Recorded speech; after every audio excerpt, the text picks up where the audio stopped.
the winter of 1986, the hull of a 2,000-year-old boat was found in the mud of the Sea of Galilee. Since its discovery, it has been preserved, exhibited, and named the Jesus Boat. While the original owner and use of this boat remain a mystery, it has emerged as a provocative link to the people and times of first-century Israel. Its possible association with the life and times of Jesus is a reminder of what many believe is a far more important mystery. Search for the Real Jesus, Part 2, on this day of discovery.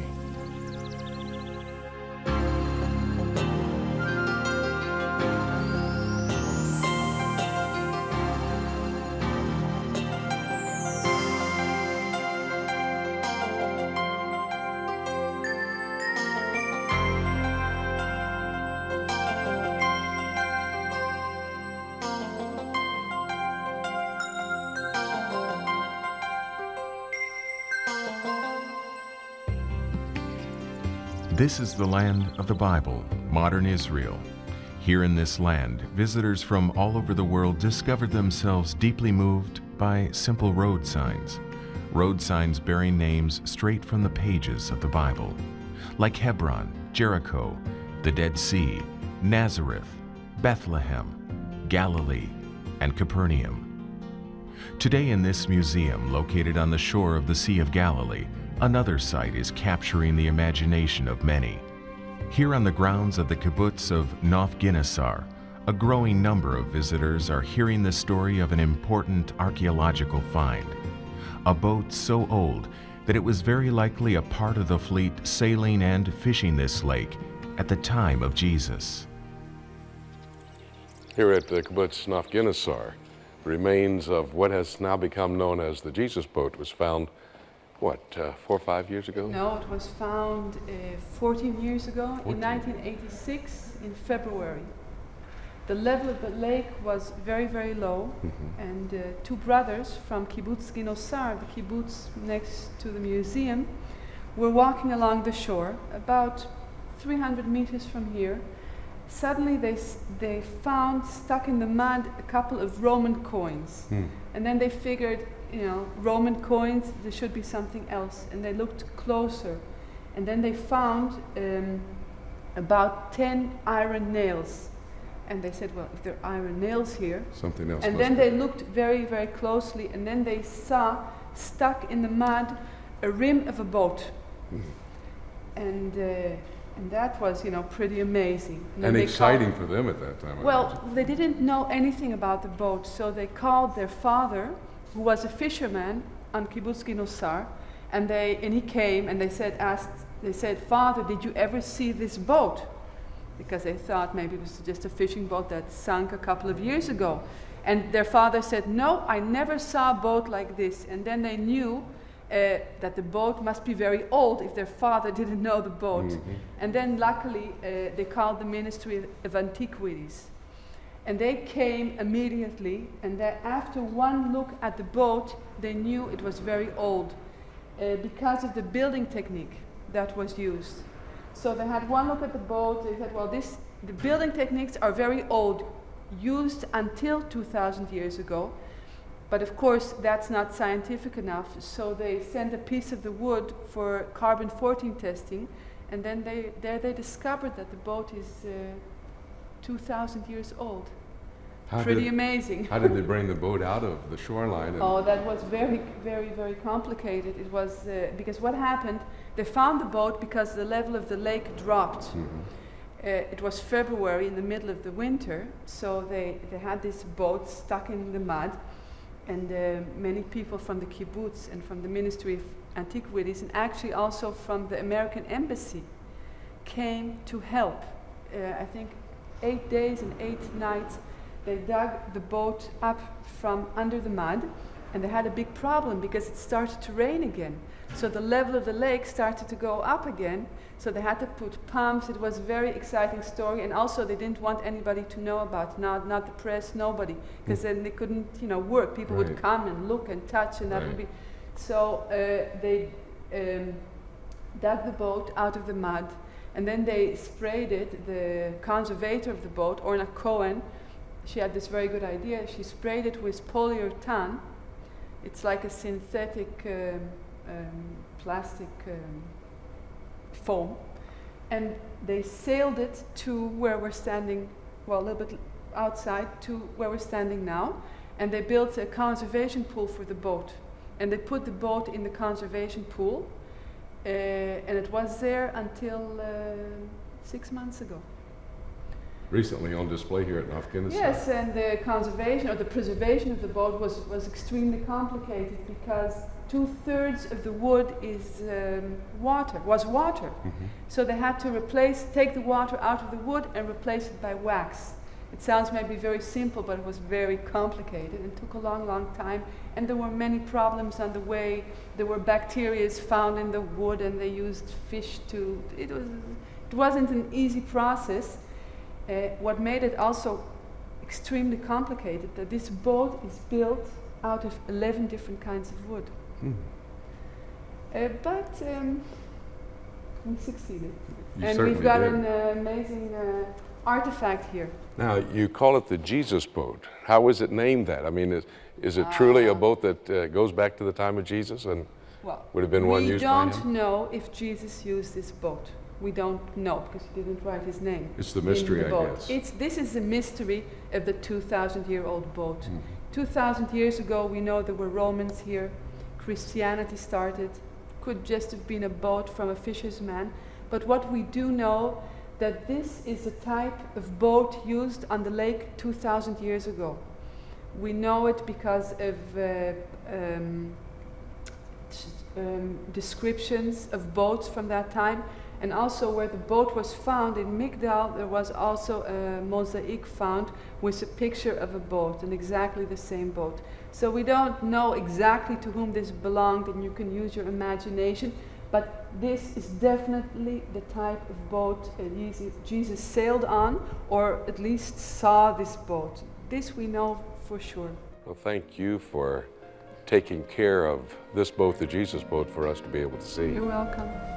I hope many people will come and see it.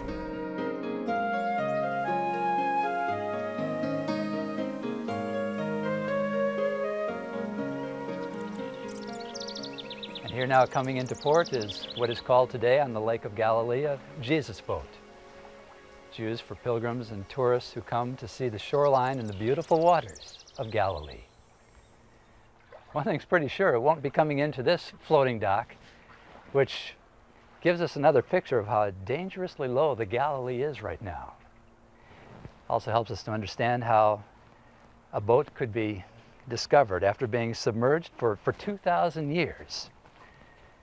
Jesus' boat was found no more than a few hundred yards from this location. And so we're left with the mystery of the Jesus boat. Who used it? Who owned it? And for what purpose? And yet there's a greater mystery. Who was this man named Jesus whose name is attached to this boat? Is he the kind of person who's described in the gospel records? A man who did miracles in the communities around the shores of Galilee almost 2,000 years ago? Or was he, as some believe, just a man from Nazareth, the son of Mary? The search for the real Jesus is not just a matter of faith, because Jesus himself was a real human being who lived in the first third of the first century in Palestine.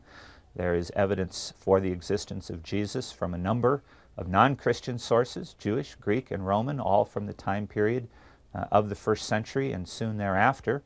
And so whatever one thinks about Jesus, whether one believes the Christian claims that he was more than just a man or not, there is no question that he was a human figure and therefore needs to be investigated as any other figure in history. The Gospel writers are intent upon developing for their readers a realistic account of what Jesus accomplished in his earthly ministry, so that you have the Gospel of Luke, and Luke begins his Gospel story by telling Theophilus, his reader, that he has put together an account of what actually occurred, what Jesus did. And what you'll then find is that alongside names such as Caesar, he'll put a miracle story of Jesus being conceived miraculously. He wanted to put together a story that could be researched, that could be validated and verified by his readership, so that it isn't like the mythical stories of Greece or Rome, where those authors did not intend it to be a historical account. I believe that the writers of the New Testament did everything they could to give us a reliable record. John says, I was right there with him, and I am there, I was there, what my record is true. He says he was very selective, he didn't take them all, but he did this. Luke is even more precise. He says that he knew there were other records around, and he wanted to do a more accurate and more orderly account. For instance, one of the early church fathers said that Mark wrote everything Peter told him accurately, but not in the right order, which is true because at one point in Mark, we have John the Baptist being executed, and then in the next chapter, John the Baptist is still alive. And that's all right. Many times we write things that we remember this way too. It makes it no less inspired. But Luke said that he wanted to write an orderly account. He was not Jewish, he was Greek. And his idea of orderly account was who, what, where, when. He wanted to make sure that people didn't think these had happened in Never Never Land. He tells you the time, he tells you the place, he tells you the governor. And he'll often give you more than one governor so that you can place it. Remember, we don't have any AD and DC yet, and dating is done by the governor. Not only that, he will be extremely careful, if it has anything to do with anything legal, to tell you what the charges were. And he will tell you exactly what Jesus was charged with, all about the different trials Jesus went through. When he gets to the Apostle Paul, he'll even give a description of the charges. He'll tell you just what they were and who the magistrate was before it was heard, what the decision made. He is doing everything in his power to establish this in a real time, a real place, and connected with known systems, judicial systems, intellectual systems, social systems. He is working very, very hard to be just as credible as he can. With this commitment to a careful telling of the story of Jesus, Luke begins his record, "Inasmuch as many have taken in hand to set in order a narrative of those things which have been fulfilled among us, just as those who from the beginning were eyewitnesses and ministers of the word delivered them to us. It seemed good to me also, having had perfect understanding of all things from the very first, to write to you in orderly account, most excellent Theophilus, that you may know the certainty of those things in which you were instructed." Luke chapter 1. Some people are bothered by the differences that we see in the Gospels. They say, see, they don't match up, it really isn't true. Look, this detail's different than that detail, that kind of thing. I really view the differences in a different way. What the differences are different angles on the same story. I like to explain this to people by saying, if you listen to my wife and I talk about my courtship of her, you'll get two different stories with two different sets of details. She remembers things I don't, and I remember things she doesn't, and then there's some overlap. That shows it's a genuine experience and that different people bring different perspectives that add depth to the story. And I dare say that you're better off hearing both our stories than hearing either one of us talk about our courtship. Well, the Bible works similarly. We've got 4 different angles on Jesus, each of which has its own set of emphases and round out our portrait of the character of Jesus. I think it's no accident that he gave us 4 accounts rather than 1, so that we wouldn't have a flat Jesus, we have a Jesus with depth. And beyond that, what it shows is there was no conspiracy here to match up details and that kind of thing. These are 4 independent accounts, each highlighting different aspects of Jesus while also having some similarities between them. These are the modern-day streets of the old city of Jerusalem. Contrary to what many believe, these are not the actual streets that Jesus Christ would have walked on 2,000 years ago. Those streets would be beneath this pavement, maybe 2 to even 20 feet below this pavement. At several sites throughout the city, archaeologists have uncovered some of those first-century streets. Here, the stone pavement would have borne the footsteps of first-century disciples and skeptics. Here, these streets would have heard conversations about whether Jesus of Nazareth really was the long-anticipated Jewish Messiah. One of the features in coming to grips with who Jesus was is that as a first-century Jew, he emerged out of a culture that had believed for centuries that an anointed one, a prophet, a king, or to use the term that the Jews had developed, a Messiah, would come to liberate their people. The last week of Jesus' life is really the key to understanding his life and ministry in many ways. From the moment that he rides in to Jerusalem and goes to the temple, he is making, in effect, messianic and prophetic claims over the city. There was a belief in Judaism through the 14th benediction that the 14th benediction is part of the 18 benedictions, a long prayer that Jews would regularly pray that comes from about this period. Anyway, in the 14th benediction, there was a juxtaposition of the Jews' prayer for Jerusalem and the Jews' prayer for Messiah. And the belief was that in the end times there would be a time of righteousness in which the Messiah would cleanse and purge the country, starting with the city of Jerusalem. So Jesus' going into the temple is a claim to have this kind of authority, particularly as he rides in with people acclaiming him, his disciples acclaiming him to be the king, the one in the line of David. When we come to Jesus' trial before the Jewish leadership, the question is, are you the Messiah? I.e., should we be responding to you even though we're the religious leadership because you're the chosen king? Jesus ends up answering that question in the positive. In fact, he gives them more than what they asked for. Are you the Messiah, Jesus? And he says, from now on you will see the Son of Man seated at the right hand coming on the clouds. They're asking him, are you the Messiah? And he replies, I'm not just the Messiah. I'm going to be the judge of the living and the dead. In fact, you think I'm the defendant on trial here. I'm telling you one day I will be your judge. Jesus came in fulfillment of the prophecies of the Old Testament prophets, that he was the fulfillment of the hopes and expectations of God's activities in Israel.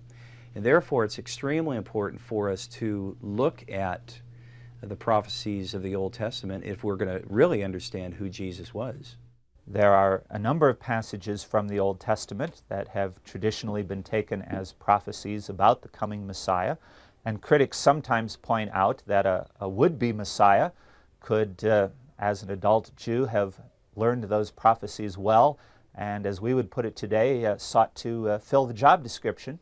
But one which no one could fabricate is a prophecy about the location of his own birth.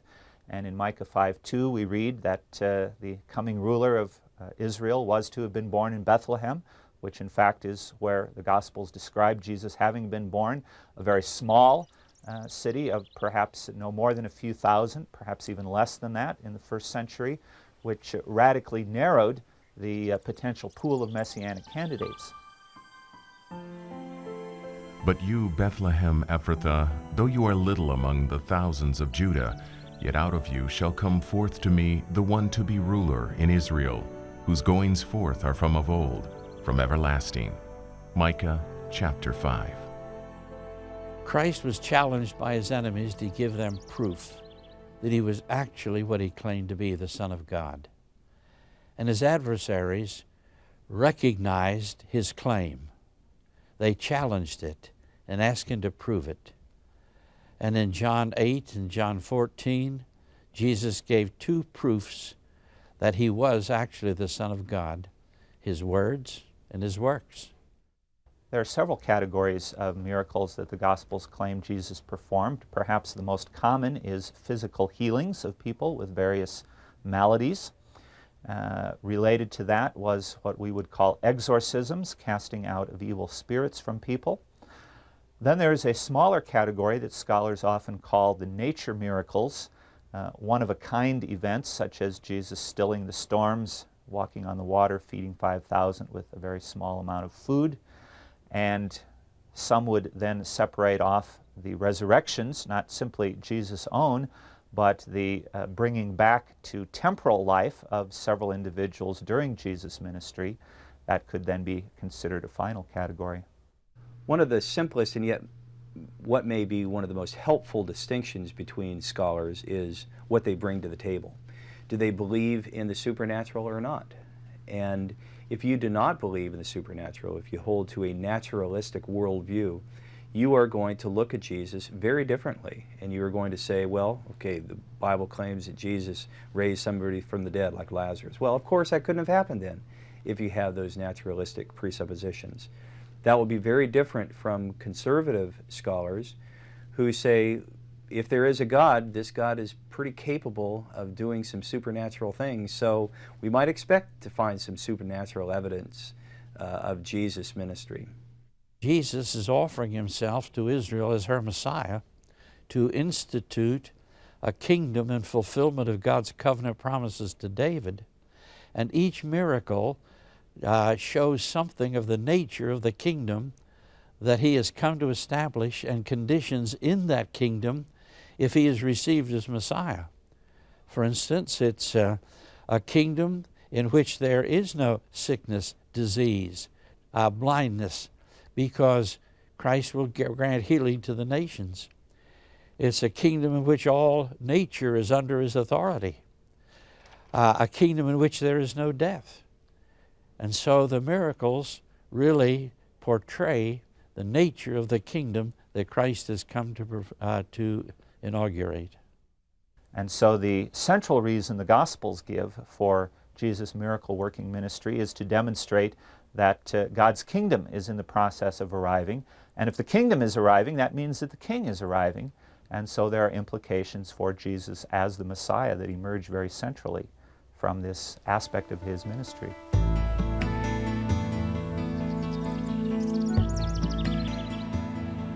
Jim, have you ever rappelled down the side of a Jerusalem building? No, and I'm not planning on doing it Really? today, I don't think. Listen, have a seat, I want to talk to you. Yes. I realize this is going to take a little bit of preparation, but Okay. I found a rope. I found a piece of rope, For repelling? and I want to try, for This? repelling, yes. Now just stay with me. You need to stay with me. Sometimes you've got to stay with a person long enough to realize, and I'm not trying to pull your leg. I've got more than what you thought you were hanging on to. No, wait a minute. Okay? This looks all right, Okay, but this is so- the anchor so- rope. So you'll go down, right? Here, No. let me. I don't think so. You don't think so? No, sir. Why not? I'll tie it to this pipe up here. I tell you what, let me hold the rope up here and you go down. You know, putting the rope in the other hand is kind of like putting the shoe on the other foot, isn't Yes. it? It changes your perspective. And I can imagine that maybe, even though Jim and I are playing around with this now, that you may feel this way about the kinds of evidence that we've been talking about today. You may be feeling, look, it's easy for you to say, believe in this Jesus, that he was all that he claimed to be, but if I'm going to hang my life on it, if I'm going to go down, I want to know that it's something worth hanging on to. And you're right. And that's why it's so important to see the different kinds of evidence that we've been talking about today.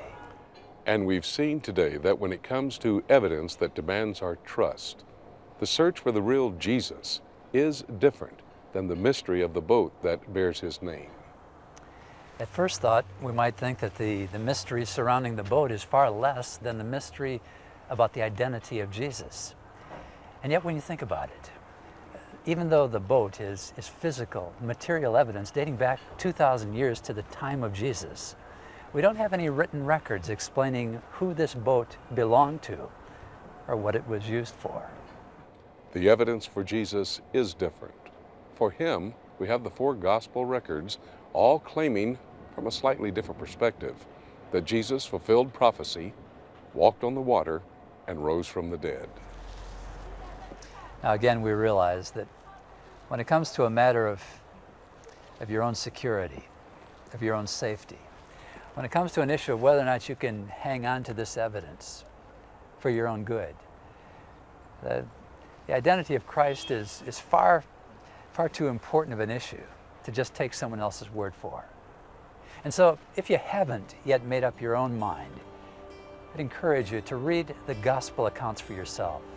And as you do, realize that you're reading about one who claimed to be a Messiah, predicted by Hebrew prophets hundreds of years earlier.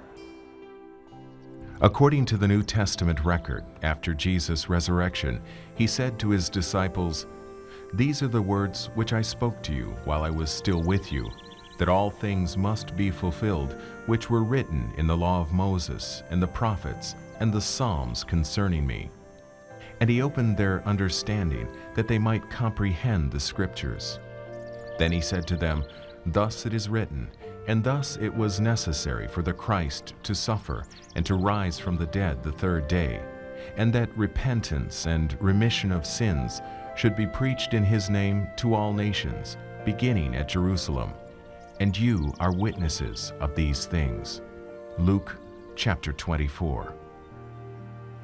Just don't deny yourself the opportunity to judge for yourself whether Jesus was a wolf in sheep's clothing, whether he was deluded by visions of grandeur, whether he was merely a legend, or whether he was, as the gospel accounts indicate, actually our Creator himself come in the flesh.